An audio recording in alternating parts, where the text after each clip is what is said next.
Hey everyone, this is the Kevin from Star Trek Shitposting. I just want to talk about actually one of my favorite episodes from Star Trek Voyager, since I've done TNG and DS9 so far. So I guess I'll have to do one for TOS, Enterprise, and Discovery, and the new Picard show whenever that airs, as of 2018 right now. So this episode is called Pathfinder. It was aired on December 1st, 1999. The teleplay was by David Zabel and Kenneth Biller. And the story was by David Zabel and directed by Mike Vehar. And the reason why I think this episode is so great is because it's really a terrific character study and a big moment for the Voyager crew. It's very well executed and well played, especially for its emotional content. And it's nice to break format, kind of every once in a while. And Pathfinder kind of breaks usual format because it places much of the emphasis on the guest characters. It takes place almost entirely in a setting away from Voyager, and it features two guest stars from Star Trek Next Generation days, and does it all without feeling like it's, a rating stunt or anything like that. It really fit in really well, entirely.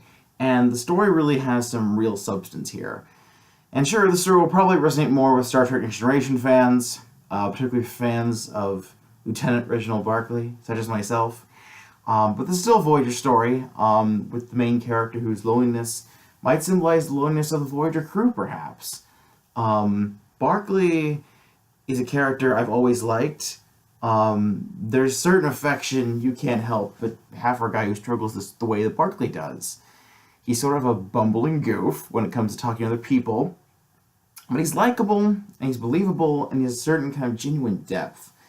He's got that klutzy personality, and consistently falls apart when he's trying to explain, what's going through his mind. His brain is always racing ahead. I can definitely relate to that. My mind goes in my minute, I get very excited. It can be difficult to articulate my thoughts at times, for sure. Verbal conveyance, can't just, can't keep up with him.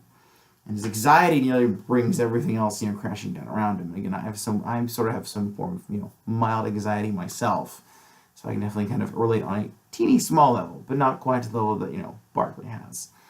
And again, the premise for this episode, and as before, it's very fresh.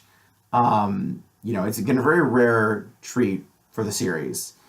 And again, the perspective is completely reversed. Where the starship Voyager is more of the object rather than opposed to the subject, And in the episode, Barclay's project called the Pathfinder, which is run by Starfleet headquarters. And, they're basically trying to figure out ways to see if they communicate with, Voyager, which is stranded in the Delta Quadrant. And of course, Barclay's been obsessing over this, trying to figure out, what he can do. So he's conjured up holodeck recreations of the crew, and he interacts with them, because he needs people for his ideas. Essentially, he needs to work things out. He needs to bounce ideas off of. So what better than, the holodeck representation of the Voyager crew? But he's really, kind of grown attached to them at the same time, in a lot of ways. And so while the Enterprise, again, is around orbit, Troy, again, makes a guest appearance, Maria Sirtis, and he's kind of dealing sort of with his, holo addiction, sort of problem. And he keeps kind of telling her, it's not what you think, but fortunately it is. And, it's not exactly a relapse, per se, because the situation's a little different than before, because in Hollow Pursuits, the first episode where Barclay appears in Star Trek Next Generation, it was definitely about sort of more or less of fantasy and escape, and here it's definitely more about a need and a willingness to get this done. And, Pathfinder is easily, I would say, the best character study since in Voyager, for Voyager at least, since, he barged the dead for B'Elanna. And Dwight Schultz gives a great performance in this episode in particular. Again, Barclay's just full of quirks and gestures and a tendency to suddenly raise his voice when he feels he's being listened to. Captain, I. And he's able to capture these, nuances without them really coming across as like overperformed. And the performance creates a really sympathetic person when it could have merely been a quirky comedy sort of routine at the same time. It's kind of why it's really layered. Again, that's why I really love it so much. And again, for me personally, I can feel a great deal of sympathy for Barclay. And, we can really see that deep down that what this guy has to say, he has to make sense. And we also kind of recognize every step along the way where he slips up and reveals his obsession, instability, and drags down kind of his own cause at the same time. And sometimes it's just painful to watch as Barclay tries so hard and so unsuccessfully to express his thoughts, and he's teetering on the edge of desperation.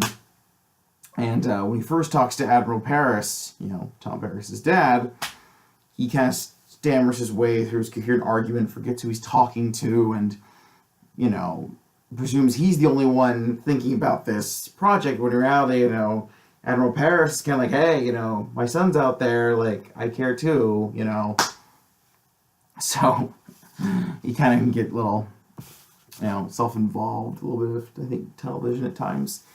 And the only place, of course, where Barclay sort of feels comfortable really is in the holodeck, interacting with the fake Voyager crew. And then once he's in there, he's truly a completely different person. He's calm, composed, charismatic. And why is that? Well, it's because he's in control. And don't we all feel more comfortable in situations where we can control them as opposed to ones we can't? And the holodeck crew, are performed and programmed to be Barclay's friends, and you can anticipate the way they'll respond to him. They tell him just what he needs to hear, and we needs to hear it. And unfortunately, that's not how the real world works. And it's hard to make any real progress in a fantasy realm. And, Barclay doesn't really want to admit this is a problem. But, his boss does, Harkins, and that one scene where he tries to pull him off the project, it's just interesting to see how Barclay kind of deludes himself into believing that this is all part of his job and then he has to be doing all of this. And Troy has to push him pretty hard too before he admits that, it runs deeper and he's too committed to the work. It's just Barclay's problem just kind of ultimately boils down to loneliness. Leaving the Enterprise, to live on Earth, hasn't really been easy for him. Hasn't been able to make new friends, and because he isn't quite sure how. And all he has is his work, and that simulated Voyager crew. And to him, Voyager's kind of a representation of maybe his own emotional isolation. At home, he lives with his cat, and the cat, of course, is named Neelix, which is hilarious. It's great. And when he kind of breaks down and confesses this all to Troy, it's a great moment we can really understand. And, the Enterprise was sort of his, friends and family. And then when you lose that, what do you do? The world's there, but how do you make yourself fit into it? And this is a human story that tackles a believable dilemma. It's not people mutating to salamanders. It's just honest emotions, which I can really appreciate. And the plot serves the characters well, and it does a good job of moving along at a good pace without too many distractions. It's nice to have a stake in the plot as it's folded on its own. The Pathfinder has a storyline that's about something that's, really important to the crew.